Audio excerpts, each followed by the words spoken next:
سال محرم آتا ہے، امام حسین کے نام لینے والے بھی ہر سال محرم میں گھروں سے نکلتے ہیں۔ کربلا کے جن کے دلوں کے اندر درد ہے وہ لوگ بھی گھروں سے نکلتے ہیں۔ جو لوگ امام سے سچی محبت رکھتے ہیں وہ بھی اپنے عشق کا اظہار محرم میں کرتے ہیں۔ محرم ہر سال آتا ہے، حسینی ہر سال آتے ہیں، لیکن کربلا کی جو تاریخ میں رقم ہو گیا، کربلا کی جو تاریخ میں لکھ دیا گیا، وہ تاریخ شاید ہی کبھی دوبارہ ویسی کوئی تاریخ لکھی جا سکے، کیونکہ کربلا کے میدان کے اندر جو ہوا تھا اور کربلا کے اس میدان میں امام حسین رضی اللہ تعالی عنہ اور آپ کے تمام جانثاروں کے ساتھ جو کیا گیا، اگر آپ اس کی تاریخ کے ایک ایک حرف کو اٹھا کر پڑھیں گے، ایک ایک ذرے کو دیکھنے کی کوشش کریں گے، تو یقین مانیں دنیا کے اندر آپ کو اس سے اچھی تاریخ کوئی لگے گی ہی نہیں۔ آپ نے کربلا کے بہت سے واقعات پڑھے ہوں گے، سنے ہوں گے، میں آپ کو ایک واقعہ سناتا ہوں۔ کربلا کی اسی میدان میں حضرت علی اکبر جو امام حسین رضی اللہ تعالی عنہ کے صاحبزادے میدان میں جاتے ہیں اور تیر کھاتے ہیں،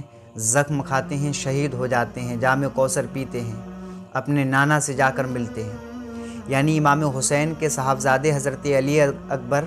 میدان میں گئے اور شہید ہو گئے۔ امام حسین نے دیکھا کہ علی اکبر شہید ہو گئے تو دل کے اندر یہ ارادہ آیا کہ امام مسلم بھی شہید ہو گئے، امام مسلم کی شہادت ہو گئی، علی اکبر شہید ہو گئے، جملہ جانثار شہید ہو گئے۔ دل کے اندر یہ خیال آیا میرے حسین کے اب میدان میں جایا جائے۔ میرا حسین یہ ارادہ کرتا ہے اور میدان کی طرف قدموں کو بڑھانے کی سوچ ہی رہا ہوتا ہے کہ اچانک کانوں سے ایک آواز ٹکراتی ہے رونے کی۔ خیال آیا کہ خیمے کے اندر سے رونے کی آواز، میرا امام جاتا ہے خیمے کو اٹھا کر کے دیکھتا ہے تو اندر ایک بچہ لیٹا ہوا ہے۔ یہ وہی بچہ ہے جس کے قصے آپ نے سنے ہیں، یہ وہی بچہ ہے جس کی پیاس کے بارے میں آپ نے سنا ہوگا اور آپ تڑپ گئے ہوں گے، لیکن ابھی اس ویڈیو کے اندر میں آپ کو جو سناؤں گا وہ آپ سن کر حیران رہ جائیں گے۔ میرا امام دیکھتا ہے کہ چھوٹا سا بچہ علی اصغر چیخ رہا ہے، رو رہا ہے، یہ جو منہ ہے اس کے اندر ایک اللہ نے زبان دی ہے، جب یہ سوکھ جاتی ہے تو یہ کانٹا نما بن جاتی ہے۔ علی اصغر کی وہ زبان خشک ہو جاتی ہے، حلق سوکھ جاتی ہے۔ میرا امام اپنے اس بیٹے کو اپنی گود میں لیتا ہے اور لینے کے بعد میں خیمے کے باہر آتا ہے، ظالموں کے سامنے یوں اٹھا کے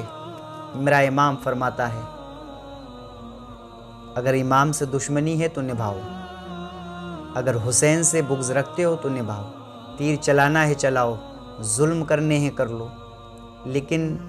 یہ میرا بیٹا علی اصغر ہے، بہت چھوٹا سا بچہ ہے، اس کی حلق سوکھ گئی ہے، اس کے منہ کے اندر پیاس کی وجہ سے اس کی زبان کانٹا بن چکی ہے، ایک چلو پانی چاہیے تاکہ اس کی حلق جو ہے خشک ہو جائے، اس کی حلق تر ہو جائے اور اس کی پیاس مٹ جائے۔ میرا امام ان ظالموں کے سامنے اپنے بیٹے اصغر کے بارے میں بات ہی کر رہا ہوتا ہے، ادھر میرے امام کی بات چل رہی ہے، میرا امام پانی مانگ رہا ہے، میرا امام پانی کی درخواست کر رہا ہے، ادھر امام کے الفاظ ابھی خاموش نہیں ہوئے تھے، الفاظ بند نہیں ہوئے تھے، منہ کی زبان ابھی چل ہی رہی تھی کہ ایک ظالم حرملہ ایسا تیر چلاتا ہے جو میرے امام کے بغل میں لگتا ہے اور بغل میں لگتے ہوئے وہ حضرت علی اصغر کی حلق کو پھاڑ کر باہر نکل جاتا ہے۔ میرے امام نے اپنی بات کو پورا بھی نہ کر پایا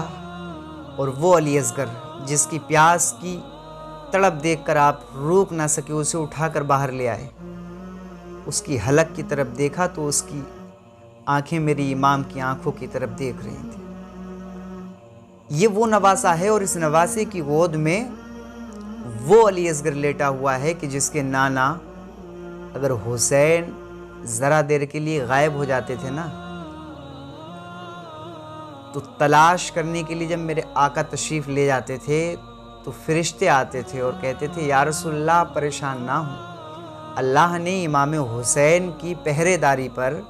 امام حسین کی رکھوالی پر فرشتے کو مقرر کر رکھا ہے، لہٰذا فرشتہ امام حسین کے ساتھ میں ہے، وہ کہیں گم نہیں ہونے دے گا۔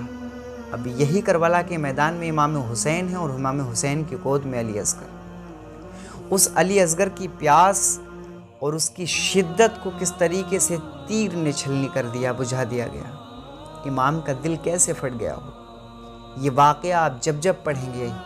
جب جب آپ اس تاریخ کو دہرائیں گے تو آپ خود کو روک نہیں پائیں گے، تڑپ جائیں گے۔ لیکن افسوس اس وقت ہوتا ہے، ہم یہ تاریخ پڑھتے ہیں، ہم یہ واقعات پڑھتے ہیں، امام حسین پہ ظلم جو ہوئے وہ بھی پڑھتے ہیں۔ یہ ہمیں معلوم ہے امام کو کربلا میں بھوکا رکھا، پیاسا رکھا، علی اصغر کی حلق کو چھلنی کر دیا، امام مسلم کو مار دیا، شہید کر دیا، حضرت اون و محمد کو شہید کر دیا۔ اس قدر کربلا کے میدان میں ظلم و جفا کے ستم ہوئے، اور امام پہ جو جس طریقے سے یزیدیوں نے ظلم ڈھائے، اس کے باوجود بھی ہمیں یہ معلوم ہے کہ یہ سب کچھ ہوا، اس کے باوجود بھی ہم وہی کام دہرا رہے ہیں جو یزیدیوں نے کربلا کے میدان میں کیے تھے۔ تیر چلانے والی یزیدی، ظلم کرنے والی یزیدی امام حسین رضی اللہ تعالیٰ عنہ کے نام پہ آج جو حسینی کر رہے ہیں اور تعزیے، بڑے بڑے اونچے تعزیے لے جا رہے ہیں، ناچ رہے ہیں، میں نے ویڈیوز دیکھی ہیں اس میں ناچ رہے ہیں، معاذ اللہ۔ ایسے لوگ یہ کربلا کے میدان میں جو ہوا اس کا مذاق بنا رہے ہیں، امام کو کیا منہ دکھائیں گے؟ اللہ تعالیٰ ایسے لوگوں سے بچائے اور امام حسین کی سچی محبت ہمارے دلوں کے اندر پیدا فرمائے۔